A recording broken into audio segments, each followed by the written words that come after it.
going wrong with the defense of the country. There was an enemy menacing the security of the country. Here were we, completely ignoring the writing on the wall.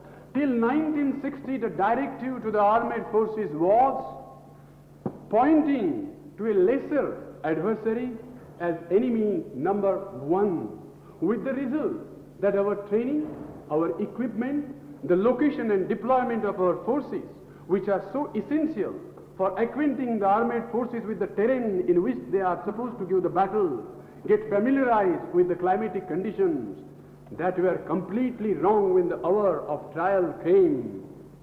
When the hour of trial came, we found that the Indian Army, a fine fighting unit, an army about which Tsar Alexander had said, if only I could possess Indian Army for a few years, 3 years, I could conquer this whole world. That is what he had said. And what happens under the new dispensation in free India to this fine unit?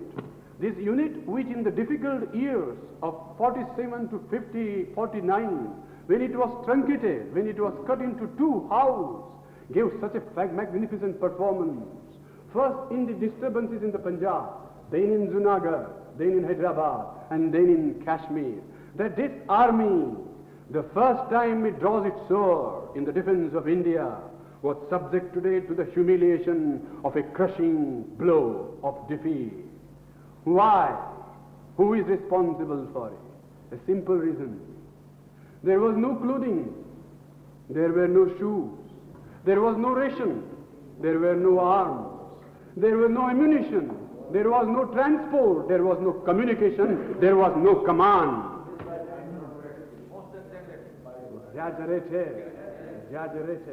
You are expressing your loyalty to the party, show some loyalty to the truth. I know. That will ensure your ticket only, but it's not going to convince anybody here. Mr. Chairman, the reason of this, I am used to this kind of system. The reason of this, Mr. Chairman, was, here is this wrong thing that was happening.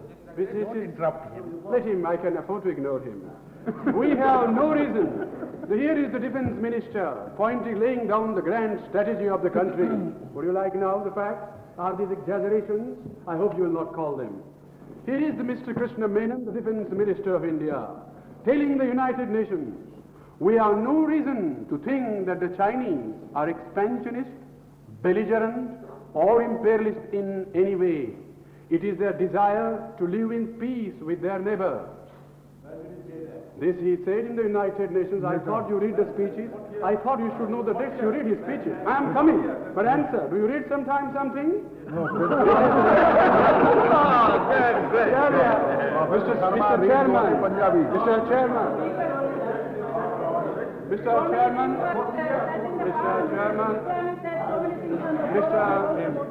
Order, please. Don't interrupt him too much, because his time is coming to a close very soon, therefore. Plead with you, sir.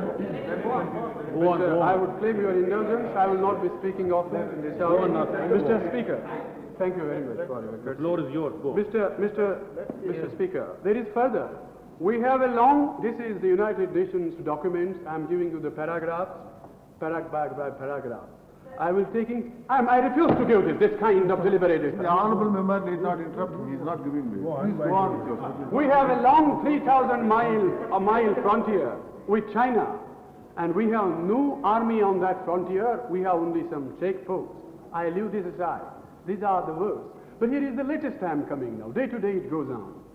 So far as we are aware, China presents no menace to the internal stability of any country. We are their neighbors, and we know this. I want to say it presents no menace to the stability of any country any more than any of the 81 nations represented in this assembly. Now the dates, for the sake of my honorable friend, Professor D.C. Sharma. This is on 7th October, 13th session, 1858. But nearer home now I am coming. 1958. I beg your pardon. Thank you very much. 1958. Now the coming nearer home. The attack had started of the Chinese in 1954, you should know, Barahoutiar attack. 4 years afterwards he was saying this thing. Now, Mr. Speaker, Mr. Chairman, may I now say the latest for their benefit. On the speaking on the occasion of the General Session of the United Nations Assembly in 1961, he was asked this question. Mr. Defense Minister, he was visiting the War College in New York, and this was the question. Mr. Defense Minister, how do you propose to meet the threat from your northern borders from China? And what was the reply? Answer: don't worry, I shall not drop a postcard to the Pentagon for hell. My good God. Why a postcard, a fleet of cars started running, sir? Mr. Speaker, The American embassy. Fate takes very cruel revenge on all of us. Fate takes very cruel revenge on all of us. As Sri Barua pointed out, not only a postcard, fleets of delegations we have been compelled to rush to the Pentagon. It was, and I don't like that such a thing became necessary. It ought to have been avoided, and it could have been avoided. And we followed the right policies. Mr. Speaker, Mr. Chairman, I know, but I should very much claim your indulgence for a little longer. For your kindness. I should As now. a senior member of your party, I know, some Chairman, gratitude, but I was you too should not put me quite too true, much. Mr. Chairman. Hear him a little more. Sir, you are known for your kindness, sir. It's through your generosity that we want Thank you to very hear. much. Mr. Speaker, and thank you for the courtesy that men like Sri Mathur are extending to me. Mr. Speaker, now I will be taking a few points before I conclude. About this aid now, about this aid, I should like to say, very clever, very subtle innuendos are dropped about the aid.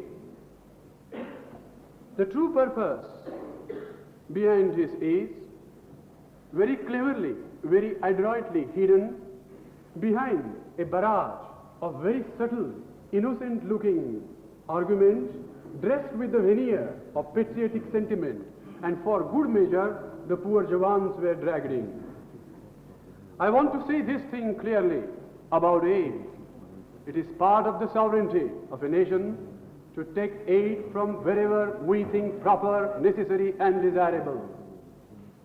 It is not the makeup of an arm that decides its efficacy. It is not the label made in such and such a country that decides the range, the lethality, and effectiveness of an automatic weapon.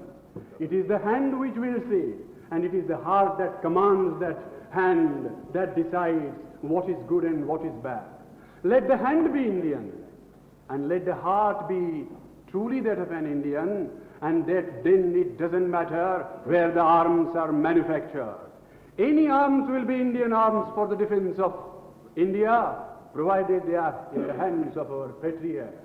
Let us remember to those who are very worried about it and trying to raise a false bogey, that arms manufactured in the United States valued at 1,700 crores had fallen in the hands of the Chinese. I don't know if they dumped them into the sea because they were made in the capitalist country. They used them when the tide came against the Americans in Korea. And arms made in imperialist Britain and capitalist England were very effectively, very successfully used by the Russian army in fighting the Nazi hosts. We shall have to do it. Today there has been a tendency, there is a dangerous tendency, Mr. Chairman. From one end of the pendulum we are going to the other. First we ignored the Chinese menace. Now we are tried to inflate it, overestimate it, be unduly overawed by it. Let us remember that the Chinese high command is basically made of bullies. Why do I say it? Just to insult them? Not in the least, sir. Why do I say it then? Look at the facts, look at history. If the Chinese army is so invincible, so almighty, so powerful, why don't they liberate Macau from the Portuguese? Why don't they liberate Matsu and Kumai? Why don't they integrate Formosa with the mainland of China? For the simple reason, and Hong Kong, for the simple reason that they know the instantaneous retaliation that will come. But with India, they could take any liberty. Mr. Speaker, before I conclude, I will have to mention this about, now I had many points to say, but I don't want to tire your patience. You have mentioned about our time being. I will have to say one thing about. I wanted to say a lot about the firepower, about our equipment, about our means of communications, about the necessity of filling the gap in our officers by calling some of our retired officials on a short-term basis. They need not interfere with the current general seniority or any official seniority. They can be called back on a 2-year, 3-year term to fill in the gap in the officers which we are badly, fatally confronted today. I would have like to take many things. I would like to ask the Defense Minister, one, is the National Defense Council just a screen or is it a reality in which consultations, debates take place and policies are evolved? Nobody referred to it, but it's a very vital point. Because once again, if right policies are not pursued, we will be told there was a National Defense Council and everything was done in consultation and with the approval of this. I want to say one word about the pensions before I conclude. It is this thing. There is something, a miserable pittance is doled out in the name of pension to our soldiers after a very hard, dedicated life in the armed forces, spent in the cause of the country with one arm in the arm of death itself. I remember the story of a Jamidar.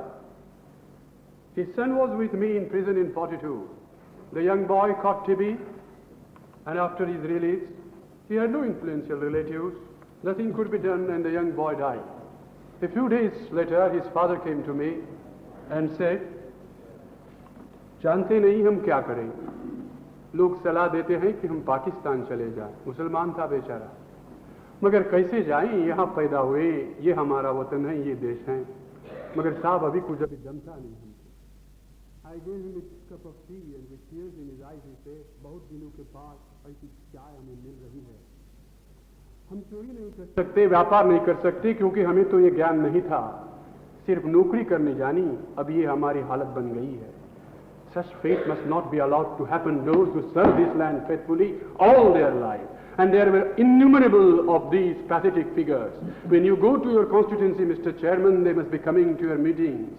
With their pride still stand erect, try to see that this nation does something. This must be looked into. And before I sit, I would plead with those who are called upon by fate and charged with the defense of this country to take this basic consideration into mind. It must be the main aim, the principal aim, the supreme aim of our military thinking, planning, of our strategy which must be uninhibited from political prejudices, from preconceived ideas, and our thinking which must cease to exist and continue in the Second World War era, as some of our officials do continue to think still. They have their share of blame. The aim of this must be to build a strength which will be enough, Mr. Chairman, not only to defend India, but will act as a deterrent to any adventurous aggressor. The strength must be of a magnitude that not only we will succeed in containing, in holding a future aggressor, but we shall pursue him and we shall punish him in the land from where he came.